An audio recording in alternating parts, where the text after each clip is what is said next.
All right, this is not like the other miner reviews. Look at this thing. It is a unique color, it's laser etched, and it's an absolute passive income machine. So let me tell you a little bit about the specs on this device. It's an ASIC miner, an application-specific integrated circuit miner. It comes in a box with foam, but of course you probably knew that. It sports 4 hash boards, which is like if you were a car, you had 4 engines, or maybe it's more like 4 cylinders. Furthermore, how much juice does it use? Really, not that much. It's only consuming 2,300 watts of electricity, or that's what it's supposed to do. We'll put it to the test here shortly. It does require 200 voltage plus, so what is typical of all miners with an attached power supply. Like most miners, you need to have an Ethernet cable to give it internet access. It has a power input of a C19, so you need a C19 and C20 power cable in order to power one of these devices. It has 2 high-powered fans, and let me tell you, high is very, very serious. Look how thick these are. These are thicker than normal fans. A typical Bitmain amp miner, S19, or what looks much like the S21 as well, is right next to this mining rig. Oh, which, by the way, is called the Bombax Miner EZ100. So let's go ahead and click it on. What we have here is a broken circuit. I thought you'd say that. Let me tell you, it is impressive how much air this is moving. By the way, we even got one. While that thing boots up, let me show you this. Laser etched logo in the gray paint with a gradient right there. Interesting green blink here on the power supply. And now we've got a steady blink. I would love a LED on my power supplies that told me if they were good or bad. Dashboard's back to lighting up.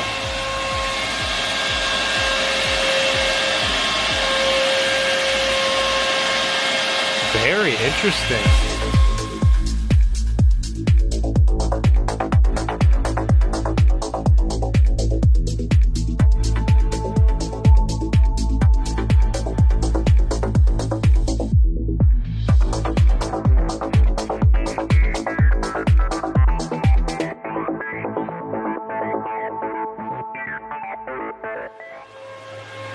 At a glance, I'm super intrigued. This miner is an absolute cash cow. It is a new manufacturer. They boast, because I've directly communicated with them, and that's how I was able to source this from them for this review here on the VoskCoin YouTube channel, which, by the way, sup, I'm Vosk. I try to bring you the latest and greatest crypto videos, especially mining videos. My goal here on the channel is basically to learn more, earn more, and deploying capital, right? Getting my capital deployed on things like miners and many other things in cryptocurrency to get my money working for me. Because if you just sit here doing nothing, you're going to lose the inflation. You're going to lose the inflation bad. My initial impressions are this thing is so cool, and you may think I'm overreacting, but please understand that I have reviewed literally several hundred silver boxes that look the same that are all different miner models. Just the simple fact that this was gray, I was excited. Then the laser etching, I was like, well, that's cool. Then you add a little bit of LEDs and freaking straight fanboying. But more importantly, right, how much does it earn? How much does it burn? How much does it cost? Those are the key numbers. Those are the metrics we need. So I'm going to get logged in, get this set up to my mining pool. I'm going to gather some real-world mining data and real-world mining profitability, and then we're going to jump behind the screen and we're going to break all this data down. Also get some power readings at the wall once this is stabilized mining for a while, and then also see what the noise of this is like. We heard what it sounded like at startup, which should be a test of full fan speed, and then we hear it now. I'm not sure if it's actually mining yet. It is 86 degrees in here and stagnant. We're in the dirty south. It's hot. And by the way, this is cool.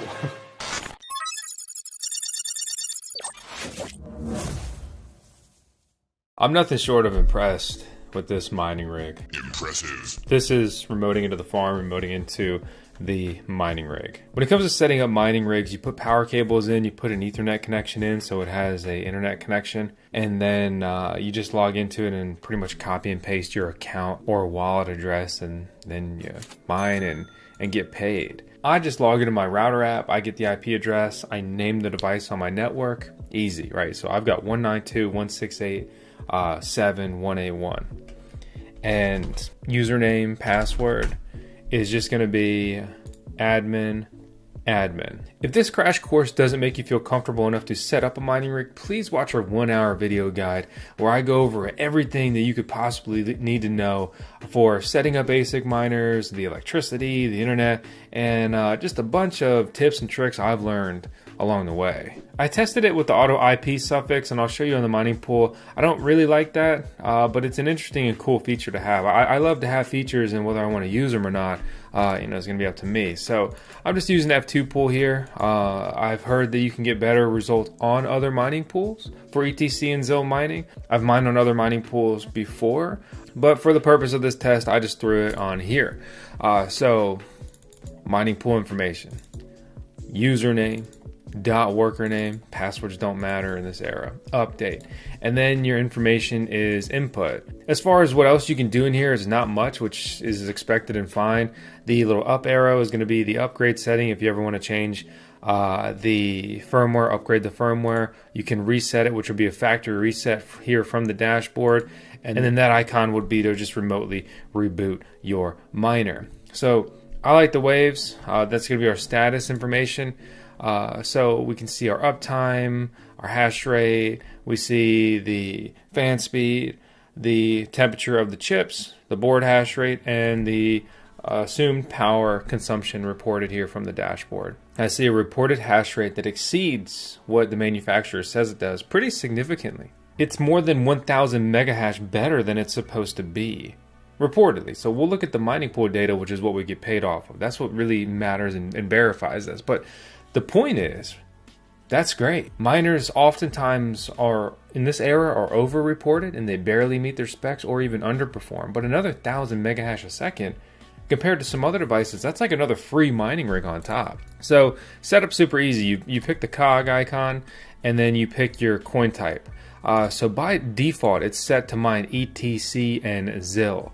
You can choose the Ethereum Classic mining algorithm, dual mining ETC and ZIL, as well as ETH for the classic ETH hash mining algorithm, or ETH and ZIL. Great flexibility there right out of the box. Haven't updated or touched a thing with the mining software. One of the reasons this miner is so powerful, and we talked about it earlier, I showed you earlier, but it's the fact that it's a big boy. It has 4 hash boards inside and not just 3, which is going to be the industry standard. When we click over to the actual mining pool, we can see that we are reportedly doing about 13 gigahash a second. So we have some stale shares, we have some rejected shares, and the miner reports some of that here as well. So some of this could be solved by maybe a different mining pool, but all we have is this data currently. So still, we are performing 500 megahash a second, or 0.5 gigahash a second above what the manufacturer says we're going to do. Great boost. I'm happy about it. I'm here for it. How much are we mining and what's going on with the mining data? So you can see a few days ago the miner went online, then we got a full day of hashing, and it averaged a hash rate on the mining pool of over 13,000 megahash a second, or 13 gigahash a second. Very good performance there. I had an internet issue, and then the miner was down for half the day approximately the following day. The reported performance was a little bit lower the day after that as well. I believe that the mining downtime bled into that next day as well. That translates into about 1.15 Ethereum Classic mine per day, which is about $32 worth of coin with current prices at 28 bucks a coin. We are also dual mining Zilliqa. We mined 254 ZIL, which is about $5.76. So this is what I think is so cool and crazy about this mining rig. Basically, with the dual mining aspect, I am pretty much, at least for my electricity rate and the lower power consumption for this device, covering my electricity bill just with the Zilliqa I'm mining. It's a good, just easy visual example, right? I could just sell all the ZIL and then I'm pocketing the straight coin. Of course, you could do that with the Ethereum Classic as well, but the point is just that it's a very good visual that I'm mining this and that. Cumulatively, right, it's about $6 and about 32, so I'm pulling about $38. So even if your electricity rate was a little bit higher, most people would be pulling about $30 a day in passive income with this mining rig. But one of the elephants in the room, and there's a good little snapshot of what's going on with here thanks to Rabid Mining. I'll link his video out down below. But the key takeaway is that Zilliqa is transitioning to their 2.0 consensus mechanism. They're looking to move to proof of stake and ditch proof of work, basically ditch miners. But they're dangling a classic carrot and saying that there will be some opportunities for miners to be involved. Zilliqa is focused on staking. It's focused on reducing inflation. It basically is trying to follow the path, if you will, of Ethereum. Ethereum moved to proof of stake, no longer mineable. They've changed the way that some of the miner rewards have paid out already. Reportedly from them, analyzing the effects of desharding on mining profitability, that concluded over time, rewards remained approximately unchanged for miners, assuming their performance in supplying signatures does not change. That means on average, miners are earning roughly the same rewards as they did before this network upgrade. They are about to launch ZIL version v.9.3.4, and that doesn't really matter because it's Zilliqa 2. When they move to Zilliqa 2, much like ETH 2.0, right? When they move to that, that's when miners will be getting the shaft. Looking at the daily emission, right, how many coins in a dollarized amount are put out in the last 24 hours, we see ZIL per the coins on here, and again, if you're missing, but per this list, ZIL is the 10th most profitable coin to mine in this list, about $100,000 of new ZIL coins mined per day. And that is basically merge mined or dual mined with Ethereum Classic, which is putting out about $468,000 worth of coins per day. So this is a $500,000 daily ecosystem of mineable cryptocurrencies. And the more efficient these miners get, because there's a lot of overflow of old GPU miners that are always looking for a home.